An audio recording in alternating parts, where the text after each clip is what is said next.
Aaron Hicks is. Let me measure this the right way.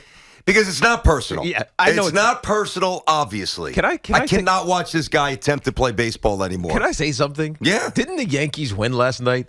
Isn't this their 11th series win out of 14? Yes. Didn't they take care of business despite getting a start from a young pitcher here, J.P. Sears, and finished up by Marinaccio? Donna Martin has to graduate. Donna Martin has to graduate from 90210. Why Aaron all the Hicks negativity? must go. Why all the negativity I'll tell on you the why. day after Because they if you're win, watching the BT? game and you see a center fielder who's supposed to be a good center fielder actually let a bloop that basically scraped the top of the sky fall right in front of him. Listen, they very easily could have lost that game. So the easy reaction is, I get that. They won the game, but the Yankees are going to have to navigate these injuries, as you and I discussed yesterday. Listen, here's the deal. We've seen guys slump in this town on the mound. We've seen guys slump in the batter's box. We've seen guys have a couple of base running gaffes. We've seen guys, knock it around the infield, butcher it in the outfield. I don't know that we've ever seen a guy, and I know I have not, in all my years watching the Yankees and the Mets, who has been so substandard simultaneously in all three phases of the game. In the what was it? The Tom Amansky VHS tape back in the day, How to Play Baseball. Aaron Hicks this week should put out a DVR now or whatever. YouTube, upload it to YouTube on how not to play baseball. Because in the last week, he got picked off second base by a mile. You should never get picked off, but you got picked off by 4 feet, which tells me your head's not even in the game, number one. The poor secondary lead. I know the Yankees had a walk-off the other night. Trevino, great story, and I'm pumped up as well. But I'm looking at everything here. And when you get a poor secondary lead again and you get thrown out at the plate by a whisker in a tie game, your head's not in the game. And then last night, as I documented, the harmless pop-up, which 1,000 out of 1,000 times, that's the center fielder's ball. It is hard. I mean this. It is hard to be this inept with so many different things.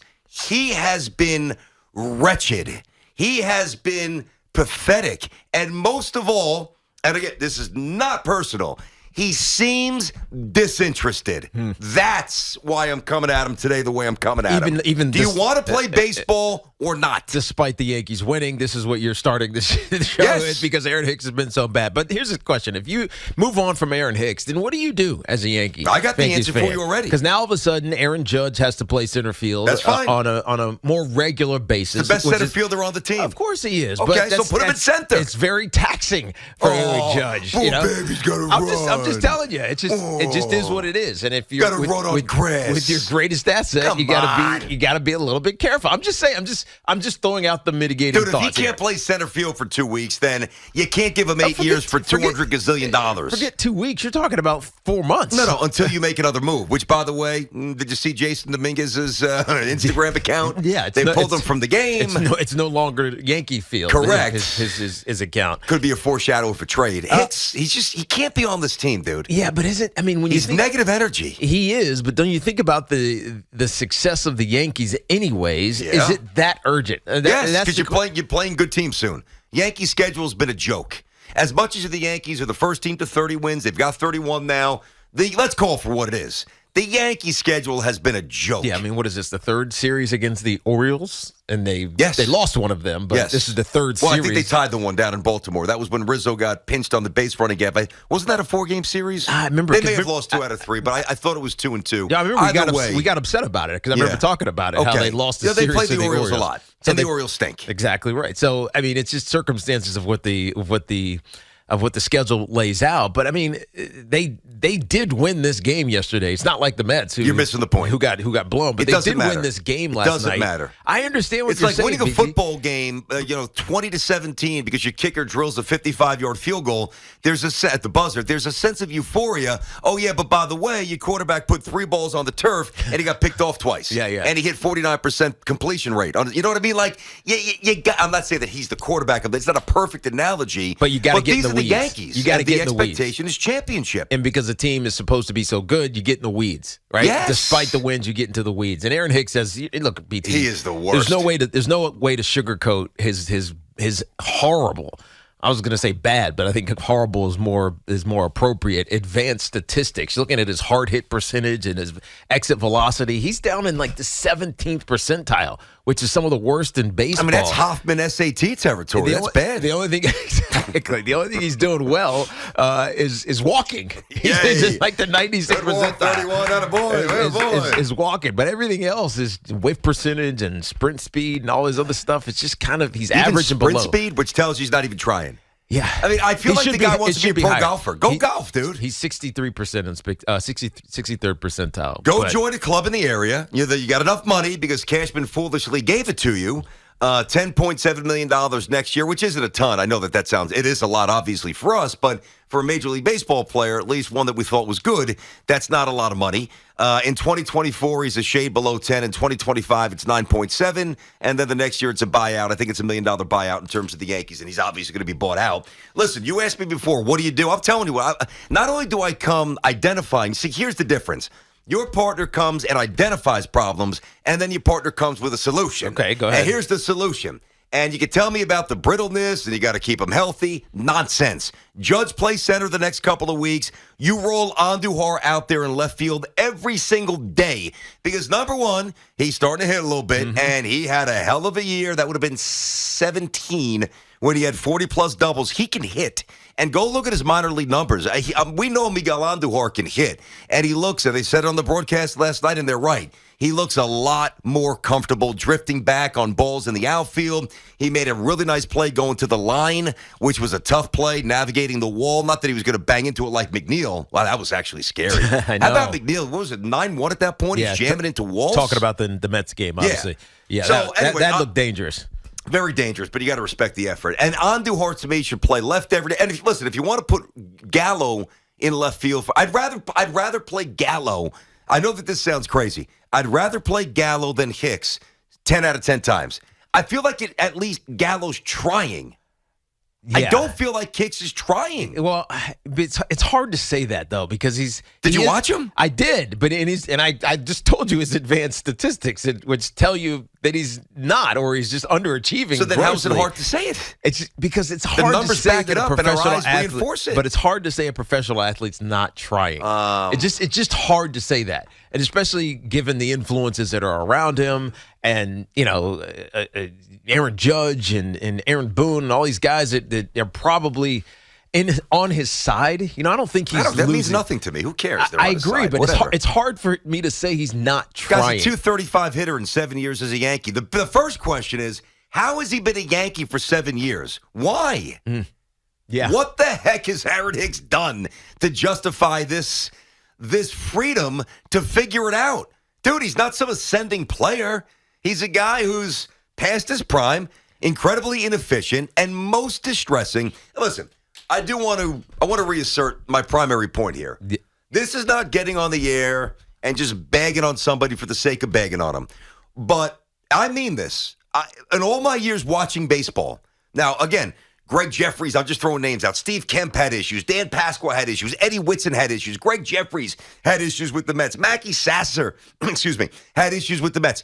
Todd Hundley couldn't play the outfield when they threw him out there in left field years ago. There's been Steve Sachs throwing the ball, Nobby throwing the ball all over the yard. There's a multitude of players who melted down in one individual aspect of the game. In the last week, he's gotten picked off second in a tie game when you should. If you want to tell me it's 7-2, you got a half-ass lead, all right, it's not Little League. I'm fine with that. It's 5-5, and you're trying to win the game. Lackadaisical, banged out at the plate by a whisker. If you would have cared, safe, game over. And then the pop-up last night. See, this is the difference.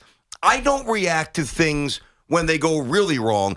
I'm looking for solutions that actually can prevent them from going wrong. And if Aaron hit, what happens if there's a 3-run home run last night and the Yankees lose? When that pop-up, Teak, I could have caught that with my eyes shut. And I'll tell you this much. Get Gallo, get Izzo, and your partner's a broken down former baseball scrub. I am nothing right now, and I really never was anything as a baseball player.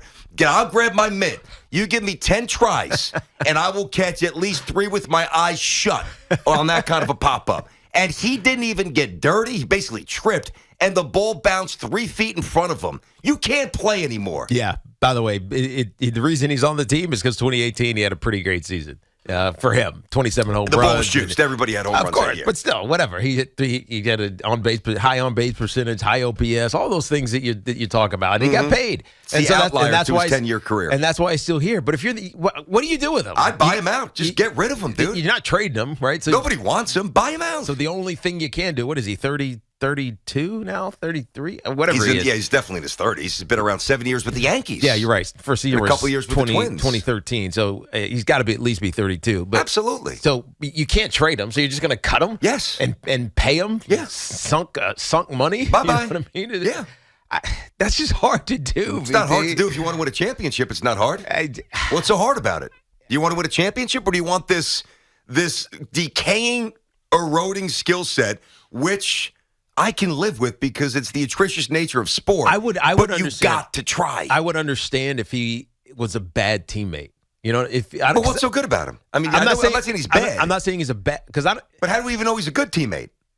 Because I think if he was a bad teammate, we'd know. We would hear it. Right? We'd hear guys can't stand him. I'm not saying he's a bad teammate. You said you think he's a good teammate. You can be somewhat of a push teammate. How do we know he's a good teammate? How do we not just know he's just kind of floating around? Then just whatever, I'm fine. I'm going to play golf, and that's it. I don't know. 877-337-6666. Hey, listen, I speak for every Yankee fan on this. We've had enough with this guy. We're inside the Town Fair Tire Studio. Our friends at Town Fair remind you that at Town Fair, you always get the guaranteed lowest price on name brand tires from Connecticut to Maine. Nobody beats Town Fair Tire. Nobody. And I haven't even spoken in this tone when Gallo struck out 14 out of 19 times. This is laced with disgust and disdain because there is no visible effort. And that is utterly unacceptable. Let's get Sal in Brooklyn first up on the fan. What's happening, Sal? What's up, boys? Good morning. Sal, hey. Yo, BT, you got it going on today. Good man. Hey, you know what it is? Physical errors are okay to deal with. If you're out there and you're not mentally into it, you're done. And that's on Cash as well, because as much as he loves to brag about his minor league system, he hasn't given us anything to come up to replace this guy anyway. I know you're going to play Andujar, and I love his bat. Leave him alone. The Yankees killed Andujar like they killed Chamberlain. Starter, reliever, third base, left field, could hit, can't hit. Leave him alone out there in the left field, man. You got a kid of mine, is Elijah Dunham. He's 24. He'll come up and hit that same 230, but you know what he's going to give you? He's going to give you that grit and everyday play like Vasquez gave you last year at short. Yep. And when you get that, it just does something to a team, man. Every time you come up with runners on base, it ain't a simple strikeout. This guy's face is just getting on my nerves. Cut him. You're $10 million ain't gonna kill you, man. You're the Yankees. I got you. We're not worried about championship. Yeah. We just want quality ball, man. And he ain't giving you that quality right now. Well, always a pleasure, boys. I appreciate you, Sal. But I think people are worried about championship, and that's why you would move on from him. If you're okay with just getting there and being, I don't know, content with the postseason. It's all right. We can swallow this for a couple more years, because that's it's 3 years left on his deal. He's got 3 more years. 3 years left on his deal. Where I wrote the numbers but down. I think the point that and reason BT's so upset about this is because he wants a championship. Well, really, so I got 20. Yeah, 3 full, and then the 4th year is a buyout, but it's only $1 million. Yeah, okay. But why would Cashman? And I don't want to turn this into a referendum on the contract, because we know it was a bad decision by Cashman. But what was he thinking? He gave him all these years. What are you thinking? I don't know. It's hard to explain because the evidence wasn't in the showings. It just wasn't there. He had one great year. Now, the Twins let him go. You know, you're right. Zach is in Rockville Center. What's going on, Zach? How are you today? Tiki Tierney, man. Absolute pleasure. First time. Before I absolutely destroy Aaron Hicks, as a prior Aaron Hicks fan, Brandon, I think a couple days ago you said something like, Aaron Hicks fans, I want you to call up and defend him. All right. So before I do that, Tiki, I was at your last home game when you guys got destroyed by the Saints. I was cheering Tiki Barber, man. I know you hurt me. So I just want to say, man, thank you. Thank you for all I appreciate you, bro. He didn't hear you, though, Zach. Brandon. Yeah. I was there last night. All right? Yep. You remember, I think it was the game against the Twins a couple of years ago when Aaron Hicks hit that huge walk-off, not the walk-off, the go-ahead in the top of the ninth. I don't know. There's a lot of games in this brain. That one doesn't jump out. Go ahead. He made an insane diving catch to end the game. Oh, yes. Wait. Was that the one where Ruocco was on the call? Yeah. Yes, I do remember. That was a great play. Great play. He hit a game-tying or game-winning home run, and he hit an insane diving catch. Okay, so as a huge Aaron Hicks fan, I'm like, there's my guy. That's Aaron Hicks. 7 years, $11 million each year. Let's go. I'm at the game last night with my wife, who doesn't know football from baseball, and 3-2 count, fastball down the middle, and she goes, Zach, I think you could have hit that. And I said, well, thank you, Molly. I appreciate the confidence. And then the ball that dropped into center field, what is he doing? I don't know. That ball dropped at the end of the game. Clay Holmes is doing great. Aaron Hicks, get him out. Put Judge in center. Put Gallo in left.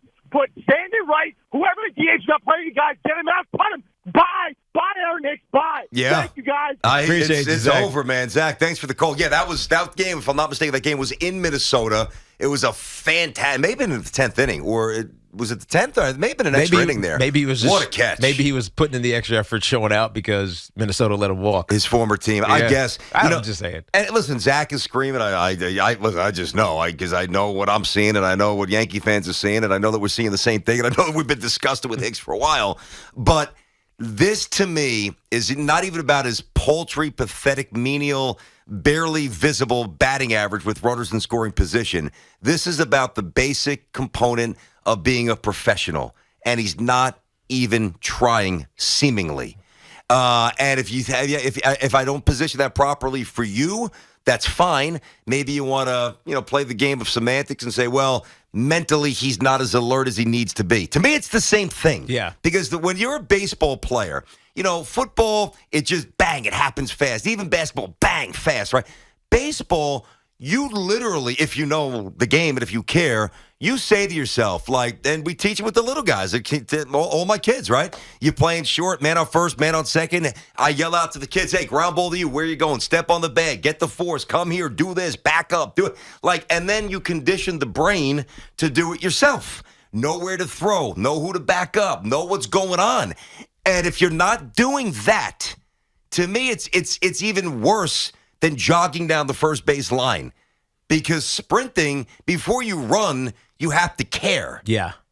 You have to care. Yeah, because first of all, you got to be mind into it, what you were talking about, know exactly what you're doing. When the ball comes to me, this is what I'm doing, right? And based on how they scout opposing hitters, you should know where to be, right? And it allows you to get a head start. But when you're playing the way Aaron Hicks is playing, it's easy to get ire thrown your way, as evidenced by Zach on last call. No, I'm sure there's going to be a lot more. He's more fired up than you are. There's going to because he said you can't stand his face. I'm obviously not going to go there. I mean, I don't care about that, but it can't happen much longer. That's it. Do I think that they'll buy him out? No. If I own the Yankees, would I? Yep. 877-337-6666.